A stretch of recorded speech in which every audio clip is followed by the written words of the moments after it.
Hello student, मैं दीक्षा। स्वागत है आपका आपके अपने यूट्यूब चैनल में। एमपीपीएससी मेंस 2022 की क्वेश्चन सीरीज में आपका स्वागत है, जिसमें हम एमपीपीएससी मेंस का जो क्वेश्चन पेपर है उसके बारे में एनालिसिस करेंगे, जो कि आज 8 जनवरी 2024 का क्वेश्चन पेपर है उसके बारे में जानेंगे। उसके बारे में जानने के पहले जान लेंगे कि ये जो पेपर कंडक्ट कराए जा रहे हैं उनका टाइम टेबल जानते हैं कि यह किस किस डेट को कंडक्ट कराए जाएंगे। उसी अकॉर्डिंग आपको ये वीडियो अपलोड की जाएगी। फिर आता है कि इसके अंतर्गत देख लेंगे कि आज का जो टॉपिक है जीएस पेपर फर्स्ट जो कंप्लीट कराया गया, तो उसका टॉपिक क्या है, उसके सिलेबस के सबसे पहले जानेंगे कि इसका सिलेबस क्या था। कि इतिहास और भूगोल से रिलेटेड आज जो जीएस पेपर फर्स्ट है उसके अंतर्गत ये सिलेबस है, जिसमें इसके सब टॉपिक को देखेंगे और जानेंगे कि इससे रिलेटेड किस तरीके के क्वेश्चन पैटर्न रहा है, सिलेबस के अकॉर्डिंग किस तरीके का क्वेश्चन पैटर्न इस बार एमपीपीएससी मेंस में पूछा गया है। कि जैसे ये एमपीपीएससी के क्वेश्चन पेपर को पढ़ेंगे उसके बारे में जानेंगे, साथ ही साथ ये भी देखेंगे कि किस तरीके का फॉर्मेट आया हुआ है और किस तरीके के क्वेश्चन पेपर में इस बार चेंजेस देखने को मिले हुए हैं। चलिए तो देखते हैं और शुरू करते हैं। सबसे पहले तो एमपीपीएससी मेंस के टाइम टेबल को देख लेते हैं, जो कि 8 जनवरी 2023 से 2024 से 13 जनवरी 2024 तक यह एग्ज़ाम कंडक्ट कराया रहा है, जिसमें आज का जो पेपर पहला है वह जीएस पेपर फर्स्ट का पेपर है। अब आता है इसमें तारीख, विषय व समय दिया गया है कि इसमें जो 8 जनवरी 2024 को इसका पहला पेपर कंप्लीट किया गया, जो कि सामान्य अध्ययन फर्स्ट का है और प्रातः 10 बजे से यह 1 बजे तक होगा। फिर आज जो कल 9 जनवरी को यह सामान्य अध्ययन का पेपर जीएस पेपर सेकंड का होगा, वो भी दोपहर प्रातः 10 बजे से 1 बजे तक होगा। फिर आता है 10 जनवरी को होगा पेपर फिर सामान्य अध्ययन का, और 11 जनवरी को सामान्य अध्ययन का चतुर्थ पेपर कंप्लीट होगा, वो भी वही टाइमिंग पे 10 बजे से दोपहर के 1 बजे तक। इसी तरीके से 12 जनवरी 2024 को सामान्य हिंदी और व्याकरण का पेपर होगा, जो कि उसका टाइमिंग प्रातः 10 बजे से 1 बजे का होगा। और प्रत्येक पेपर जो है, ये जो स्टार्टिंग के 5 पेपर हैं वो सब 3 घंटे के होंगे, लेकिन फिर बाद में ये जो हिंदी का पेपर होता है वो 2 घंटे का होगा, कि प्रातः 10 बजे से यह 12 बजे तक होगा, और यह 13 जनवरी 2024 को संपन्न होगा। तो अब यह हमने सिलेबस देख लिया, हमने टाइम टेबल देख लिया। अब जान लेते हैं सिलेबस। जैसे कोई भी एस्पिरेंट है जो 2024-2025 की तैयारी कर रहा है, तो उसमें पहले वो मेंस के पेपर देख लेता है कि भाई किस तरीके का मेंस का एग्ज़ाम होता है, तो इसको डीप में पढ़ने के लिए सुविधा रहेगी कि सिलेबस के अकॉर्डिंग किस तरीके के क्वेश्चन पूछे जा रहे हैं। तो आपको इस वीडियो में दोनों ही चीज़ें अवेलेबल हो जाएंगी। कि सिलेबस को देख लेते हैं। सिलेबस में सब इसमें के अंतर्गत इतिहास और भूगोल के टॉपिक आते हैं, जिसके अंतर्गत सबसे पहले सामान्य अध्ययन का पेपर फर्स्ट है, जिसमें पार्ट फर्स्ट और पार्ट ए और पार्ट बी करके इसमें सिलेबस दिया गया। पार्ट ए में इतिहास और संस्कृति और पार्ट बी में भूगोल के बारे में क्वेश्चन सिलेबस में है। जैसे पार्ट ए में है कि सिंधु घाटी सभ्यता से 10वीं शताब्दी तक के इतिहास में आर्थिक, राजनीतिक, सांस्कृतिक और सामाजिक पहलू से क्वेश्चन पूछे जाएंगे। फिर आता है 11वीं और 18वीं शताब्दी ईस्वी के बीच भारत के इतिहास में आर्थिक, राजनीतिक, सांस्कृतिक, सामाजिक पहलू जोड़े जाएंगे। मुगल काल से रिलेटेड क्वेश्चन, ब्रिटिश शासन और भारतीय अर्थव्यवस्था और समाज पर इसका प्रभाव, किसान और आदिवासी विद्रोह 1857 का विद्रोह, भारतीय पुनर्जागरण, राष्ट्र स्वतंत्रता आंदोलन और इसके प्रमुख नेता, और भारत की आज़ादी के संदर्भ में क्वेश्चन आएंगे। भारतीय राज्यों का पुनर्गठन, एमपी का गठन, भारत को आज़ादी मिलने के बाद की प्रमुख घटनाएं। इस तरीके का ये सिलेबस है। सिलेबस के अकॉर्डिंग ही आप क्वेश्चन देखेंगे। जैसे मध्य प्रदेश में स्वतंत्रता आंदोलन से रिलेटेड क्वेश्चन आएंगे, भारत की संस्कृति और विरासत के बारे में, और साथ में एमपी के बारे में भी, और साहित्य, त्योहार, भारत और एमपी की वास्तुकला। फिर भारत और मध्य प्रदेश के विश्व धरोहर स्थल के बारे में और मध्य प्रदेश के प्रमुख राजवंश से रिलेटेड भी क्वेश्चन पूछे जाएंगे। फिर आता है इसका पार्ट बी, जिसमें भारतीय भूगोल है और जिसमें साथ में साथ एमपी का भूगोल भी से भी क्वेश्चन पूछे जाएंगे। जैसे विश्व की प्रमुख पर्वत श्रृंखलाएं, पठार, मैदान, नदियां, झीलें, ग्लेशियर से क्वेश्चन आएंगे। ज्वालामुखी, भूकंप, सुनामी, भूस्खलन, चक्रवात जैसी भौगोलिक घटनाओं से क्वेश्चन। विश्व के प्रमुख जलवायु क्षेत्रों और ऋतुएं, जलवायु परिवर्तन और विश्व भर में इसके प्रभाव, मानसून, अल नीनो, ला नीनो से क्वेश्चन। विश्व और भारत भर में प्राकृतिक संसाधनों, जिसमें धात्विक और गैर धात्विक का वितरण और वन संसाधन। फिर आता है जनसंख्या वितरण से क्वेश्चन, वृद्धि, लिंगानुपात, प्रवसन, साक्षरता, मृदा निर्माण, मृदा अपरदन, मृदा संरचना, मृदा क्षरण और मृदा संरक्षण योजना। प्राकृतिक वनस्पति से रिलेटेड क्वेश्चन आएंगे। और जल प्रबंधन, भूजल प्रबंधन, जल संरक्षण, आपदा और उसका समन, संसाधन मानचित्रण और सामुदायिक योजना, रिमोट सेंसिंग और उनका अनुप्रयोग, वैश्विक सूचना प्रणाली इनके अनुप्रयोग, ग्लोबल पोजिशनिंग सिस्टम और इसके अनुप्रयोग से रिलेटेड इसमें क्वेश्चन आएंगे। तो ये इसका सिलेबस है। सिलेबस के अकॉर्डिंग आप क्वेश्चन पेपर को सॉल्व करते हो, देखते हैं। ये रहा आपका क्वेश्चन पेपर, जिसमें इस तरीके का एक क्वेश्चन फॉर्मेट है, जिसमें जीएस पेपर फर्स्ट का प्रथम प्रश्न पत्र है। तो इस तरीके से देखते हैं। इसमें एक क्वेश्चन का जो फॉर्मेट आता है उसमें कुल प्रश्न जो हैं, जिसमें खंड आ में 3 के अकॉर्डिंग दिए गए, सेक्शन ए में और खंड बा में भी 3 इस सेक्शन अलग अलग तरीके से डिवाइड करके दिए गए हैं।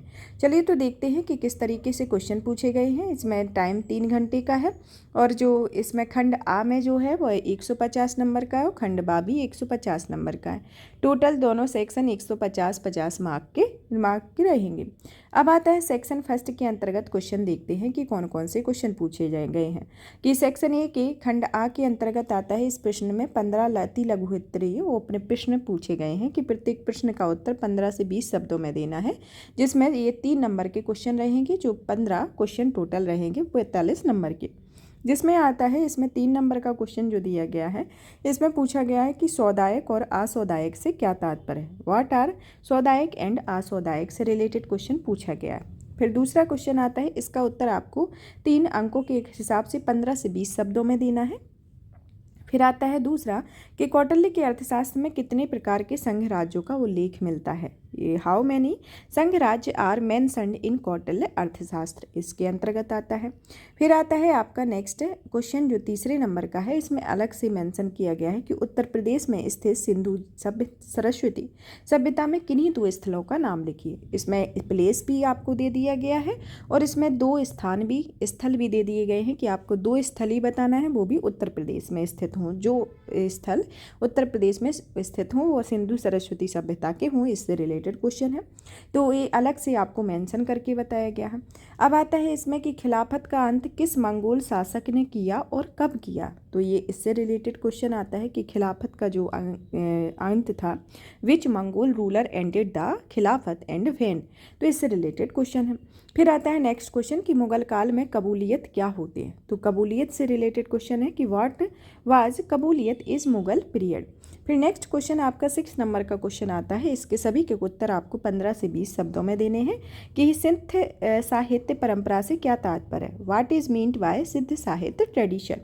फिर आता है आपका 7 नंबर का क्वेश्चन कि पॉलीगर विद्रोह कब और कहाँ हुआ था। तो इस तरीके से क्वेश्चन पूछा गया कि कब हुआ था और कहाँ हुआ था। तो आपको डायरेक्ट ही अपना आंसर लिख देना है, क्योंकि वो 15 से 20 शब्दों में लिखना है, तो आपको डायरेक्ट ही आंसर कर देना है। फिर आता है कि भारतीय राष्ट्रीय कांग्रेस ने देशी रियासतों के प्रति प्रथम बार अपनी नीति कब और किस अधिवेशन में घोषित की थी। तो इस नीति को प्रथम बार कब किया गया था और किस अधिवेशन में घोषित किया गया था, तो आपको डायरेक्ट ही इसका उत्तर देना है। फिर आता है तेभागा आंदोलन कब और कहाँ हुआ था। तेभागा आंदोलन के बारे में क्वेश्चन है। फिर आपका 10 नंबर का क्वेश्चन आता है कि भीमबेटका को किस वर्ष विश्व धरोहर स्थल घोषित किया गया था। फिर आता है क्वेश्चन आपका 11 नंबर का कि कलचुरी कालीन 64 योगिनी मंदिर का निर्माण कब और किसने कराया था। Who build the 64 Yogini temple of Kalachuri period and when. अब आता है कि राजा भोज द्वारा रचित किन्हीं 2 ग्रंथों का नाम लिखिए। इसमें आपको राजा भोज द्वारा जो 2 ग्रंथ लिखे गए हैं उनके बारे में बताना है। फिर आपका जो 30 नंबर का क्वेश्चन है उसमें पूछा गया है कि सिपाही बहादुर सरकार की स्थापना कहाँ और किसके द्वारा की गई थी। तो आपको बताना है कि इनकी स्थापना कहाँ हुई थी और किसके द्वारा की गई थी। फिर आपका नेक्स्ट क्वेश्चन आता है 40 नंबर का कि ठगी का दमन किस अंग्रेजी अधिकारी ने किया था। तो इसके अंतर्गत आपको इसका उत्तर देना है। फिर आता है बाईजाबाई का संबंध किस राजघराने से है। तो आपको बाईजाबाई के बारे में बताना है कि यह किस घराने से संबंध रखती हैं। तो ये आपके 15 क्वेश्चन हैं, जिसमें ये सभी 15 से 20 शब्दों के हैं। 15 से 20 शब्दों के साथ साथ ये टोटल 3 अंक के हैं, जिसमें 3 × 15 = 45 नंबर मार्क्स के क्वेश्चन आते हैं। अब आता है आपका नेक्स्ट प्रश्न दूसरा, जिसमें प्रश्न में 10 लघु उप प्रश्न दिए गए जिसकी शब्द सीमा 50 है और यह 5 अंक का है। यह 5 अंक का है। अभी ये 3 अंक के पूछे, अब ये 5 अंक का है। तो इसमें पहला क्वेश्चन इसके अंतर्गत आता है कि अशोक के गुहा लेख पर संक्षिप्त टिप्पणी कीजिए। Right in short about cave addict the of Ashoka. फिर आपका नेक्स्ट क्वेश्चन आता है कि संगमयुगीन संस्कृति और समाज के विषय में लिखिए। तो संगमयुगीन संस्कृति और समाज के बारे में बताना है कि इसकी संस्कृति और समाज के विषय में आपको 50 शब्दों में अपना उत्तर को लिखना है। फिर आता है बलबन के तुर्की अमीरों के दमन की समस्या पर लिखिए। तो तुर्की अमीरों के दमन की जो समस्या है उस पर आपको लिखना है। फिर आता है सूफी शब्द को समझाइए। 4th नंबर का क्वेश्चन है, इसको आपको 50 शब्दों में लिखना है। मोपला विद्रोह की पृष्ठभूमि पर संक्षेप में लिखिए। फिर आता है आपका क्वेश्चन कि दादा भाई नेहरू की ब्रिटिश नीति के बारे में संक्षेप में लिखिए। फिर आता है क्वेश्चन आपका कि गोदना के प्रकारों को संक्षेप में लिखिए। गोदना के प्रकार पूछे गए हैं कि write in brief on the variety of godna.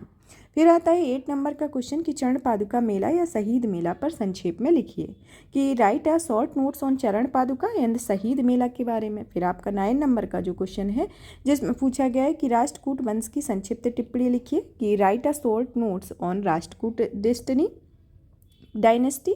फिर आता है आपका 10 नंबर का क्वेश्चन कि गोंडवाना कालीन मध्य प्रदेश के बारे में लिखिए कि right about Madhya Pradesh during the Gondwana period. तो इसके बारे में आपको लिखना है।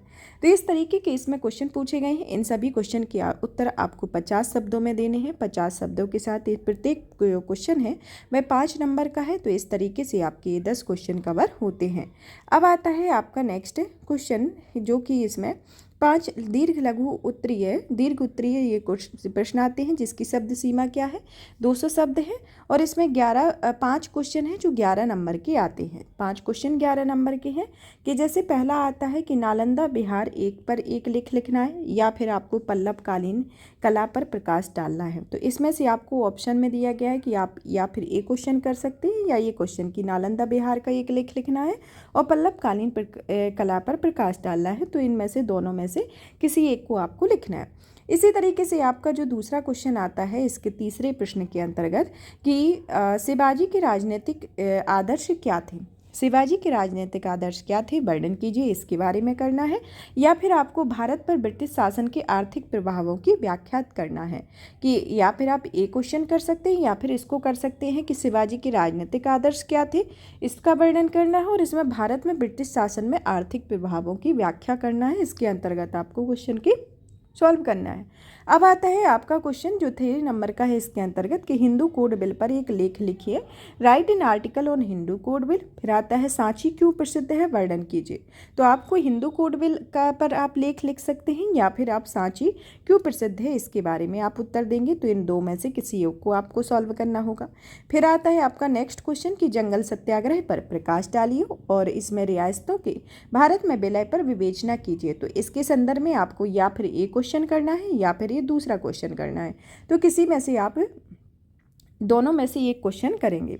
फिर आता है कि महाराजा वेंकट रमन सिंह के प्रशासनिक सुधारों के विषय में लिखिए और इसके अंतर्गत दूसरा जो क्वेश्चन है जिसमें आपको सॉल्व करना है कि अवंतीबाई की स्वाधीनता आंदोलन में क्या भूमिका थी, वर्णन कीजिए। तो इसके संदर्भ में या फिर एक क्वेश्चन होगा या फिर एक क्वेश्चन होगा। अब आता है आपका नेक्स्ट क्वेश्चन जिसमें पूछा गया है कि जिसमें ये पूरे श्रृंखला जो है इसके अंतर्गत एक खंड 1 के अंतर्गत ये श्रृंखला फिनिश हुई जिसमें टोटल 11 क्वेश्चन है।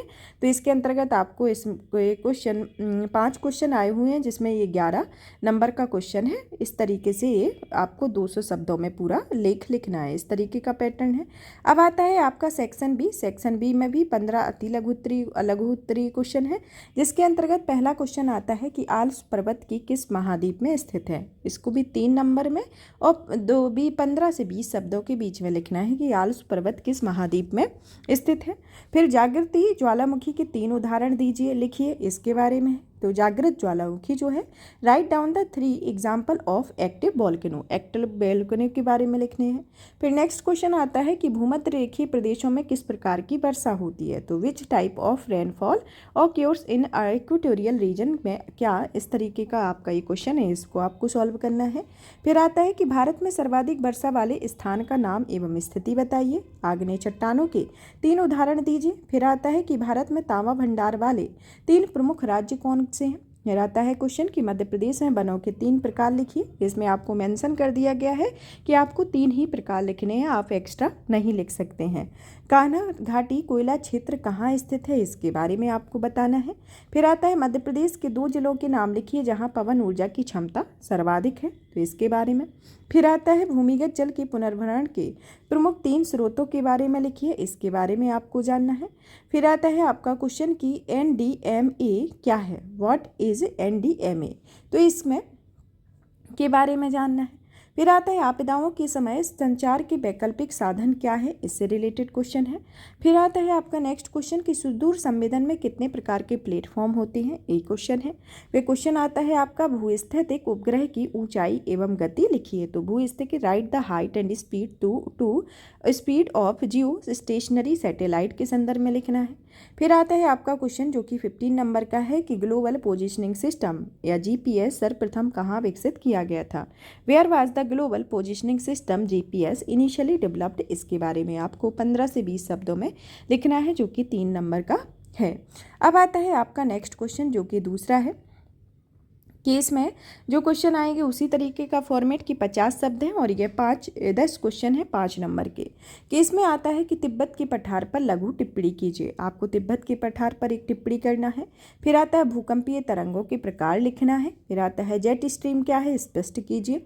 फिर आता है भारत में मिट्टियों के प्रमुख प्रकार कौन से हैं, इसके बारे में। फिर मध्य प्रदेश में चंबल क्षेत्र में मृदा अपरदन की समस्याओं पर एक लघु टिप्पणी लिखिए। फिर आता है आपका कि नेशनल न्यूज प्रिंट एवं पेपर मिल्स पर संक्षिप्त टिप्पणी विवरण दीजिए। फिर क्वेश्चन आता है कि महामारी कोविड-19 पर संक्षिप्त लेख लिखिए और सुरक्षित निर्माण से आप क्या समझते हैं, what do you understand by safe construction. फिर आपका क्वेश्चन आता है कि सुदूर संवेदन में विद्युत चुम्बकीय विकिरण का महत्व उदाहरण सहित बताइए, कि explain the significance of electromagnetic radiation in remote sensing with example, इसके अंतर्गत आपको उदाहरण सहित सुदूर संवेदन प्रणाली को बताना है। फिर आता है GIS में कंप्यूटर के महत्व को समझाना है, कि इसमें GIS में कंप्यूटर का क्या महत्व होता है, तो ये क्वेश्चन होते हैं। अब आपका तीसरा जो क्वेश्चन आता है जिसमें 5 दीर्घ उत्तरीय क्वेश्चन है जो कि 11 नंबर का है। इसके अंतर्गत पहला क्वेश्चन जो आता है कि ज्वालामुखी क्या है और विश्व में ज्वालामुखियों के वितरण को समझाइए, कि what is volcano, explain the distribution of volcanoes in the world, इसके अंतर्गत है। और इसके ये अगर आपको क्वेश्चन नहीं आता है तो आप दूसरा क्वेश्चन भी कर सकते हैं कि चक्रवात क्या है और उष्णकटिबंधीय चक्रवातों की मुख्य विशेषताओं का उल्लेख कीजिए। What is cyclone, mention the main features of tropical cyclone, इसके बारे में आपको क्वेश्चन का आंसर देना है। फिर आता है आपका क्वेश्चन कि दूसरा वाला कि भारत के उत्तरी मैदान की प्रमुख भौगोलिक विशेषताओं पर वर्णन दीजिए। और इसका दूसरा क्वेश्चन है इसके अंतर्गत कि आप दूसरा भी कर सकते हैं कि प्रवास क्या है, व्हाट इज माइग्रेशन, भारत में ग्रामीण क्षेत्रों से नगरों की ओर प्रवास के प्रभावों की व्याख्या कीजिए। Analysis the impact of rural to urban migration in India, के बारे में बताना है। फिर आता है आपका नेक्स्ट क्वेश्चन कि मध्य प्रदेश में सीमेंट उद्योग के स्थानीयकरण एवं वितरण को स्पष्ट कीजिए। फिर इसके अंतर्गत नेक्स्ट इसमें जो दूसरा क्वेश्चन आप कर सकते हैं कि मालवा का पठार की भौगोलिक विशेषताओं का विवरण कीजिए, कि describe the geographical characteristic of the Malwa प्लेटू, इसके संदर्भ में है। फिर आता है इसका नेक्स्ट क्वेश्चन कि पेयजल में अशुद्धियों के प्रमुख स्रोत क्या है और उनका प्रबंधन कैसे किया जाता है। What are the main source of impurities in drinking water, how can they be managed, तो इसके अंतर्गत आपको देना है। फिर आता है आपका इसके अंतर्गत अथवा में होगा कि मानव जनित आपदाओं को भोपाल गैस दुर्घटना के उदाहरण सहित समझाइए। तो आपको जो मानव भोपाल गैस दुर्घटना है उसके उदाहरण सहित आपको इसको मानव जनित आपदा को समझाना है। फिर आता है आपका नेक्स्ट नेक्स्ट क्वेश्चन जो कि 5th नंबर का है कि भौगोलिक सूचना के प्रमुख तत्वों, प्रक्रियाओं एवं अनुप्रयोगों की व्याख्या कीजिए। Explain the main elements, processes and applications of geographical information system. और इसके अंतर्गत दूसरा क्वेश्चन है कि आप ये क्वेश्चन कर सकते हैं या फिर दूसरा क्वेश्चन कि ज्योग्राफिकल पोजिशनिंग सिस्टम या जीपीएस के उपयोगों, लाभ एवं सीमाओं पर विवरण कीजिए। Give in account of the uses, advantage and limitation of geographical positioning system. तो ये जीपीएस के संदर्भ में है। यहाँ पर यह क्वेश्चन श्रृंखला समाप्त होती है। नेक्स्ट मतलब कि कल आपको next paper GS paper second के बारे में बताया जाएगा। इस तरीके के पैटर्न के रखने का मतलब ये है कि आप अगर यूपीएससी एमपीपीएससी की तैयारी करते हैं या फिर किसी और भी स्टेट पीसीएस की या यूपीएससी की तैयारी करते हैं, तो आप स्टेट पीसीएस का एग्ज़ाम देने जाते हैं, तो उसके पेपर को जानने के पहले उसका सिलेबस देखना ज़रूरी होता है कि आप सिलेबस किस तरीके का है, क्वेश्चन पैटर्न किस तरीके से आया हुआ है। तो इस तरीके से आपको ये बताया गया है और भी अच्छा करने की कोशिश की गई है। और आपको इसी तरीके की वीडियो नेक्स्ट जब तक 13 तारीख है तब तक आपको पूरे वीडियो अवेलेबल होंगे। और भी इसी तरीके की वीडियो को देखने के लिए वीडियो को लाइक करें, ज़्यादा से ज़्यादा इस सेशन को शेयर करें, चैनल को सब्सक्राइब करें। धन्यवाद।